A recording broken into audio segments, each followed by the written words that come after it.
TV Artilheiro. Boa noite, Pedro. Vitor Hugo pela 103 FM, iniciando Olá, Vitor, a entrevista coletiva. Queria que você falasse da atuação da equipe de hoje.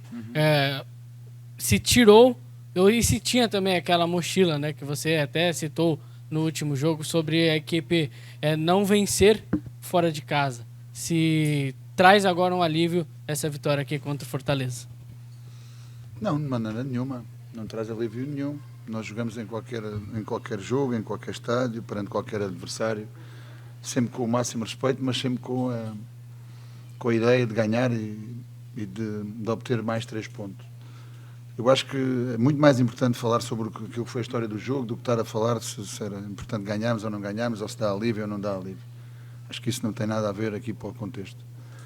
Tem a ver para o contexto é que a nossa equipa entrou no jogo, penso que entrou melhor, até mais ou menos aquilo que foi o lance do primeiro golo, a equipa conseguiu controlar o jogo e estar um pouco mais no meio campo ofensivo, no meio campo adversário, mas a partir daí perdeu-se um pouco, deixou de estar ligada, deixou de estar conectada, deixámos de estar ligados com a bola, deixámos de estar ligados naquilo que era o nosso equilíbrio, e daí até ao final da primeira parte, onde já estávamos claramente a pedir que terminasse, o Fortaleza foi nitidamente superior, tendo muitas situações na cara do nosso goleiro, muitas transições nas nossas costas, fruto essencialmente do que vos disse. A equipa perdeu essas conexões com a bola, perdia bolas fáceis e estava exposta para levar a bola nas costas, porque a nossa linha defensiva atua sim ou sim na linha do meio campo, e por estarmos distantes não podíamos pressionar essas mesmas bolas.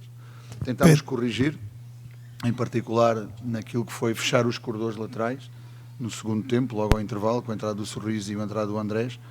Penso que tiveram importantes e preponderantes naquilo que foi não só o jogo defensivo, mas também a ligação que tiveram nos 2 golos que ocorreram no segundo tempo. Com a entrada do Bruninho tentámos equilibrar um pouco mais também e fazer um meio campo a 4, juntando o Gustavinho com o Mateus, o Lucas de um lado e o Bruninho com mais liberdade para sair, mas também para poder fechar.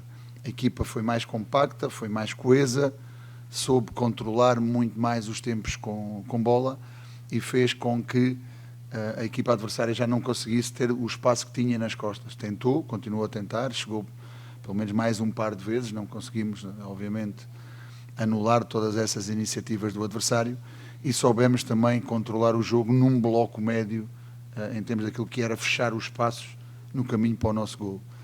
Então, com miúdos com esta idade a crescer desta maneira e a entender que o importante era vermos este jogo como uma final, porque faltavam antes deste jogo três jogos para o final do primeiro turno, e nós identificamos esses jogos como finais no sentido de poder ganhá-las, poder disputá-los, que é muito importante a forma como podemos fechar este primeiro turno. Temos 28 pontos, não sei, porque nunca olhei para a classificação, sei sim que definimos ter uma média de pontos entre 1.43 e 1.54 e hoje temos 1.65. Isso é o que nos interessa, esse é o nosso caminho, passo a passo. Agora o jogo mais importante vai ser o primeiro mata-mata que vamos ter agora nos oitavos da Sul-Americana, e amanhã é dia livre e depois a partir de segunda-feira começar a preparar esse jogo, porque é o mais importante. Pedro Regis Ribeiro, da Rede Multi de Comunicação. Boa noite, parabéns pela vitória.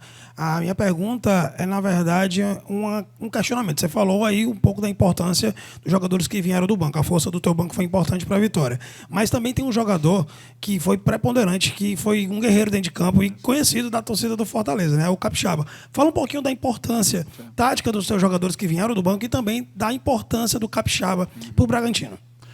Olha, o Juninho, naquilo que foi a primeira parte, eu não toquei nesse ponto, e acho que foi importante, ainda bem que fez essa pergunta nesse sentido, nessa direção.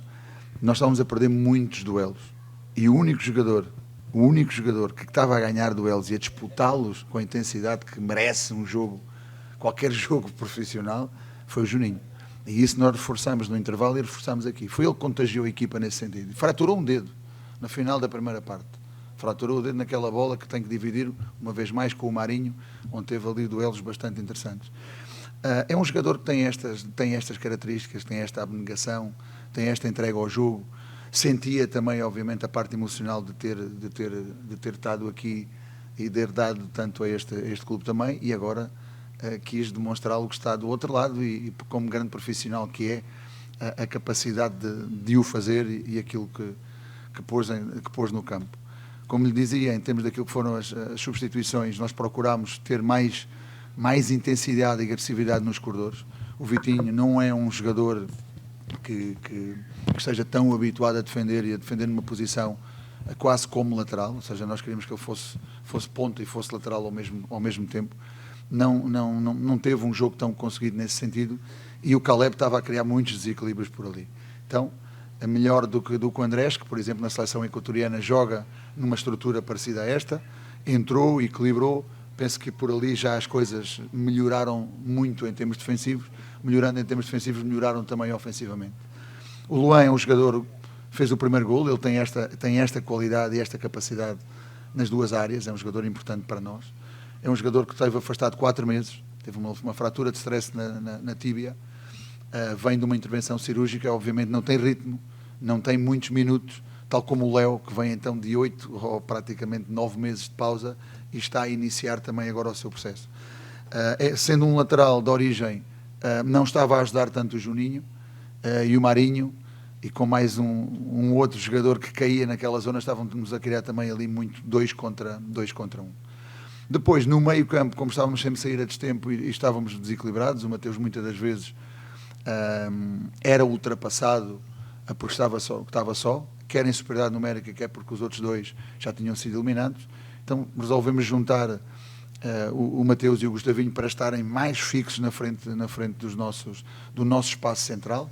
Sabíamos que o adversário também ia tentar arriscar tudo, porque é isso que a equipa faz, é uma equipa que procura o golo de uma maneira insistente, e ainda mais quando tem que ir atrás do resultado, que eles ficassem ali na frente, no espaço central, para não deixar que os dois centroavantes pudessem andar por ali, um mais à vontade ou a chegada dos médios, e depois o Lucas a fechar mais na meia direita e o Bruninho a fechar na meia esquerda, mas com mais liberdade de saída, quer um, quer outro, transformando a equipa com bola claramente naquilo que seria um 3-4-3 na segunda parte.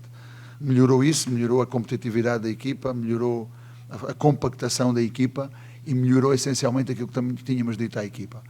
Para ganhar jogos como estes, perante uma equipa que é uma equipa tão sólida, uma equipa tão forte e que vem fazendo, e que o Juan Pablo vem fazendo um projeto espetacular, ou seja, não é de estranhar que seja ele e o Abel os únicos treinadores com tanta longevidade neste campeonato. Pedimos que não é importante só os nossos comportamentos, não é importante só os pontos estratégicos, é importante termos um comportamento, mostrar um comportamento no campo que queremos efetivamente ganhar o jogo. E na segunda parte a equipa fez isso. Na segunda parte a equipa fez exatamente isso. Pedro, hoje mais uma vez você iniciou com um sistema de 3 zagueiros, né? Não. Iniciando com 3 defensores. O Juninho não é zagueiro, jogamos com uma construção a 3 e o Juninho tinha liberdade para fazer o corredor, chegou muitas vezes também inclusivamente na frente, não são 3 zagueiros. Como vem sendo trabalhado para que os jogadores consigam se adaptar às formações que você vem mudando? Quando temos jogadores inteligentes, eles adaptam-se àquilo que é a realidade do jogo. O que nós começámos foi com um 3-4-3 com rombo no meio. Se tiveram capacidade de ver contra o 4-4-2 do adversário, houve muitíssimas bolas que, por exemplo, o Sacha recebeu no espaço entre linhas, ou seja, criou essa dificuldade, e a superioridade numérica que tínhamos era evidente de 4 contra 2 no meio. E o que queríamos era explorar essa superioridade numérica, não o conseguimos tanto, nem com o Ramires, nem com o Mateus, nem com o próprio Lucas, mas conseguimos com o Sacha em termos dessa possibilidade de fazer tudo isso. Não é a primeira vez que jogamos nessa estrutura, e não é a primeira vez que jogamos assim. A primeira vez que jogámos, e também tinha sido muito bem, foi no Estudiantes. Foi naquele jogo no Estudiantes, em que empatámos a 1, onde o Juninho foi expulso no minuto 60 e depois tivemos que sofrer até ao final. Terminámos empatados, mas foi fundamental para podermos qualificar diretamente para os oitavos da Sul-Americana. E aí a preocupação foi mais anular para explorar. Aquilo que queríamos era explorar para anular. Na primeira parte nitidamente não o conseguimos, na segunda parte tivemos essa capacidade.